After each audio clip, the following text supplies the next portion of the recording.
She came down here. Am I in it? Yeah. Okay. Hi. No. My name's Elisa. I'm here with Fabio Frank. Fabio Frank. Do you need to move closer? No, I need to move back. Okay. And we're here at Occupy Wall Street, and we're going to ask a few questions. So, how long have you been here? Once every couple days? I come here 2 3 times a week for 2 or 3 hours. Okay. I'm a part-time protester. Okay. Part-time protester. So my focus is to bring the idea of privilege into the protest movement. You notice Occupy Wall Street says 1% have all the wealth or whatever. I say all the privileges to everybody. That's my focus. Now, I say privilege is the elephant in the room no one talks about. Protest movements like Occupy Wall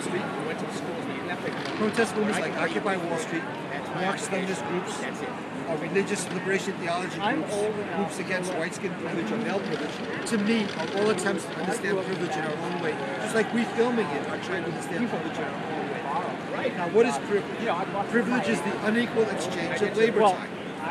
There are different definitions of it, but that's my definition I choose to use. Now, what would a movement against privilege consist of? It would consist of talking about privileges. We talk about term limits. You notice the protest movement doesn't talk about term limits. Unions don't talk about term limits. Non-profits don't talk about term limits. Why? They all want to stay in power. And to me, if you're serious about fighting the powers that be, you have to talk about term limits because it diversifies your leadership. It builds a big bench of leadership. That's so true. I talk about Have you talked to anyone else about this? Because it feels like you have like a set idea and they're just like not really structured. Well, you know, what happens is I have severe chronic fatigue syndrome, so I spend thousands of hours on my stuff because when you're sick, that's what you do. You know, you can spend a lot of time thinking and reading and stuff. So this represents thousands of hours worth of something. So that's why I'm 61 also. It is. I've been investigated by the FBI. I was active in the Vietnam War era. I did political work in the military. So I spent time in jail, etc. So I'm a serious political activist. I really want to ask you. Yeah. The protest movement doesn't think much of these ideas. Now, in all those public political work and secret political work, John Carlos from the 1968 Olympics, he was down here speaking, and he met the Black Power salute guy. During the Olympics, he was kicked out of it after he won an event that had the Black Power salute. Oh, really? He mentioned 2 weeks before the Olympics, the Mexican government killed hundreds of activists at a rally. They didn't know that morning they were going to die that afternoon. It's a very famous massacre. You can look up on your Google. And what happened was, you never know when systems of privilege think that your time is up. They're going to repress you. So all mature political groups, in my opinion, split into public and secret political. When I was in a communist group, they asked me in the 70s if I wanted to be public or not public because they were going to split. And I said I was arrested so many times it didn't make sense for me to be secret. Yeah. And I stayed public. So, you know, I tell people this is general political education. You're talking mature political theory. Now, class struggle is just an intellectual name for privilege. Class warfare is just an intellectual name for privilege warfare. See, now you can get this in your video also. Yeah. Just for a second, look at the chanters. I'm looking at them. They're dressed in their garb. Okay, sorry, go ahead. There's an element here that wants to get busted. Yeah, I feel like It's just like they're I feel like doing it to like just like. See, I'm more of a termite. I really want to undermine the system. So by talking about privileges, I really want to undermine it. If you understand what I'm saying. Yeah. I really like your viewpoint on that. Someone did a YouTube video of me of class warfare as privilege warfare, which is not as good as when I first came here. But Karl Marx said the class struggle is the motor force of history. I always memorize that because motor force means important. Now, what is the class struggle? It's really the struggle over privileges. Okay, and if you want to put something scientific into it, we can make a little bit of science in that. Einstein says the speed of light. Einstein says the speed of light is the same in all directions, and I say privilege is the same in all directions. Bad. Now, I just want to say one thing.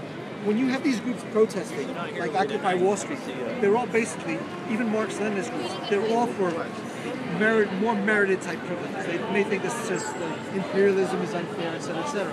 I'm more utopian. I think a brain surgeon or a street sweeper should make the same amount of money.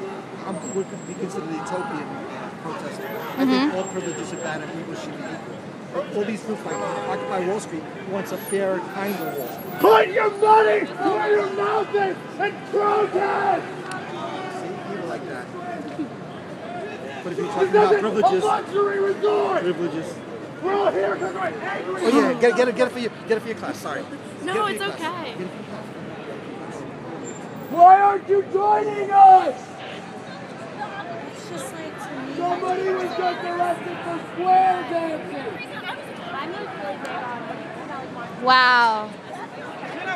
Protesters turning against protesters. I'm not. You know, I was taught make war privileges. I come from a more military background. I try to be FBI. Yeah. You know? Because I think, like, I just like love peaceful kind of protests where you're just like, Not me. I don't know. No.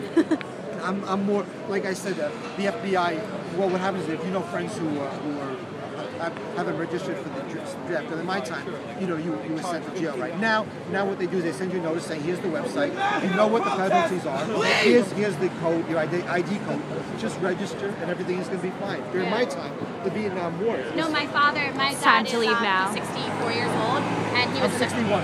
Yeah, he was in the Coast Guard in Philadelphia. So he the only reason why he didn't go to Vietnam was because he was in the Coast Guard, and like his the person who was in charge the group in Philadelphia like just didn't pull his group in. But like I understand he's from that era. My dad is like about like has a lot of the same ideas you do about like a utopia kind of society, and I appreciate it. Yeah. Like I said, I found out about privileges by reading a book about Russia called Class, KLASS, where it discussed the Communist Party got paid in gold rubles, where you shop where the diplomat shop, and the regular Russians got paid in regular rubles, where you shop with the 99 cents, you know, the shoddy Russian goods. And he talked about healthcare, housing, and I said, let me bring this Well, idea of this was an privilege exclusive into the video protest from movement. Occupy And Wall I didn't Street. realize the protest movement would give me so much pushback and ignore that idea.